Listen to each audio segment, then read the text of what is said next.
بسم اللہ الرحمن الرحیم نحمدہ و نصلی علی رسولہ الکریم اما بعد۔ حضور اکرم صلی اللہ علیہ وسلم کے ہمارے اوپر بے شمار حقوق ہیں۔ اگر ان کو سمویا جائے تو 3 قسم میں سمویا جا سکتا ہے۔ پہلا حق ہے محبت کا، کہ آپ کی ذات مقدس سے محبت ہونی چاہیے۔ حدیث پاک میں حضور صلی اللہ علیہ وسلم کا ارشاد ہے: لا یؤمن احدکم حتی اکون احب الیہ من والدہ وولدہ والناس اجمعین۔ تم میں سے کوئی شخص مومن کہلانے کا حق نہیں رکھتا، مومن کہلانے کا مستحق ہی نہیں، جب تک کہ میری محبت اس کی دل میں اس کے ماں باپ سے، اس کی اولاد سے، سب انسانوں سے زیادہ نہ ہو جائے۔ تو یہ پہلا حق محبت کا ہے۔ حضور اکرم صلی اللہ علیہ وسلم کی ذات مقدسہ سے محبت ہونی چاہیے۔ ہر مسلمان کے دل میں محبت ہونی چاہیے۔ محبت جو ہوتی ہے، آدمی کو اپنے گھر سے بھی محبت، دکان سے، عہدے سے، اولاد سے، اپنے مال سے، لیکن حضور صلی اللہ علیہ وسلم کی جو محبت ہے وہ سب محبتوں سے اعلیٰ ہونی چاہیے۔ اس کا اندازہ ہوتا ہے کہ مقابلے کے وقت ایک کی محبت کا تقاضا کچھ اور ہوتا ہے، حضور صلی اللہ علیہ وسلم کی محبت کا تقاضا کچھ اور ہوتا ہے۔ تو آدمی کس کی محبت اختیار کرتا ہے، حضور صلی اللہ علیہ وسلم کی محبت کو یا کسی اور کی محبت کو؟ اس کو دیکھنے کی ضرورت ہے۔ صحابہ کرام رضوان اللہ علیہم اجمعین نے حضور صلی اللہ علیہ وسلم سے محبت کی ہے۔ اس کا ایک مثال ہے اسلام کا پہلا معرکہ حق و باطل کا، جس کو غزوہ بدر کہلاتا ہے۔ اس کا جو ہے وہ زیادہ طویل واقعہ ہے، لیکن حضرت عبد الرحمن بن ابی بکر رضی اللہ تعالیٰ عنہ مسلمان نہیں تھے۔ پھر بعد میں حضرت عبد الرحمن بن ابی بکر مسلمان ہوئے، ایمان لے آئے۔ ایک دن اپنے ابا کو کہنے لگے، حضرت ابو بکر کو، کہ بدر کی لڑائی میں آپ ایک موقع پر میرے نشانے پر آئے تھے، میں چاہتا تو آپ کو قتل کر دیتا، لیکن باپ ہونے کا خیال کیا، آپ میرے باپ بھی ہیں، اس لیے میں نے چھوڑ دیا۔ حضرت ابو بکر صدیق رضی اللہ تعالیٰ عنہ نے فرمایا کہ اگر تو میرے نشانے پر آ جاتا نا تو میں تجھے زندہ نہیں چھوڑتا، میں یہ خیال نہیں کرتا کہ تو میرا بیٹا ہے، میں تجھے قتل کر دیتا، تیری مجال حضور صلی اللہ علیہ وسلم کے مقابلے میں تلوار لے کر آئے۔ تو یہ حضرت ابو بکر صدیق رضی اللہ تعالیٰ عنہ کو اپنے بیٹے سے بھی زیادہ محبت تھی حضور صلی اللہ علیہ وآلہ وسلم سے۔ تو ایک جو ہے حق ہے محبت کا، محبت آپ صلی اللہ علیہ وسلم سے سب سے زیادہ ہونی چاہیے۔ اور دوسرا حق عقیدت کا۔ عقیدت کے کیا معنی ہے؟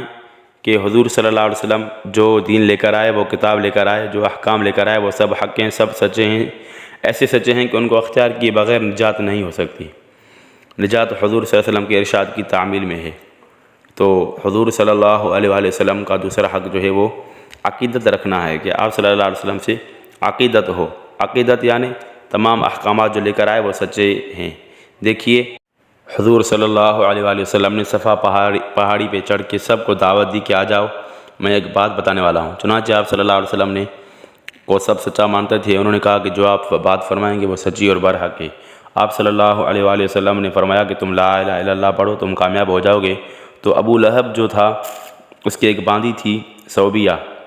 جب حضور صلی اللہ علیہ وسلم کی ولادت ہوئی، حضور پیدا ہوئے، ابو لہب کی باندی صوبیہ نے آ کر ابو لہب کو خوشی خوشی اطلاع کی کہ تمہارے گھر بھتیجا پیدا ہوا ہے۔ ابو لہب نے خوشی میں آ کر اس کو آزاد کر دیا تھا۔ یہ اتنی محبت تھی حضور صلی اللہ علیہ وسلم سے۔ لیکن جب حضور نے فرمایا کلمہ پڑھو، تو سب سے پہلے جس نے مخالفت کی، سب سے پہلے جس نے جھٹلایا، وہ یہی ابو لہب تھا۔ اس کو حضور صلی اللہ علیہ وسلم سے محبت تو تھی، لیکن حضور صلی اللہ علیہ وسلم سے عقیدت نہیں تھی۔ تو محبت بھی ہو، عقیدت بھی ہو۔ اور تیسرا حق حضور صلی اللہ علیہ وسلم کا ہے اطاعت۔ محبت بھی ہو، عقیدت بھی ہو، مگر اطاعت نہ ہو، اس کی مذمت آئی ہے۔ حضور صلی اللہ علیہ وسلم نے اپنی سب سے زیادہ چہیتی اور لاڈلی بیٹی حضرت فاطمہ رضی اللہ عنہ کو فرمایا، اس گھمنڈ میں نہ رہنا کہ پیغمبر کی بیٹیوں بخشی جاؤں گی، وہاں اپنا عمل کام آئے گا۔ دنیا میں پیسے اور روپے ضرورت ہو تو مجھ سے لے لے، لیکن عمل کرو، اپنا عمل کام آئے گا۔ ظاہر ہے حضرت فاطمہ رضی اللہ عنہ کو حضور صلی اللہ علیہ وسلم سے محبت تھی، ایسی محبت تھی جس کو بیان نہیں کر سکتے۔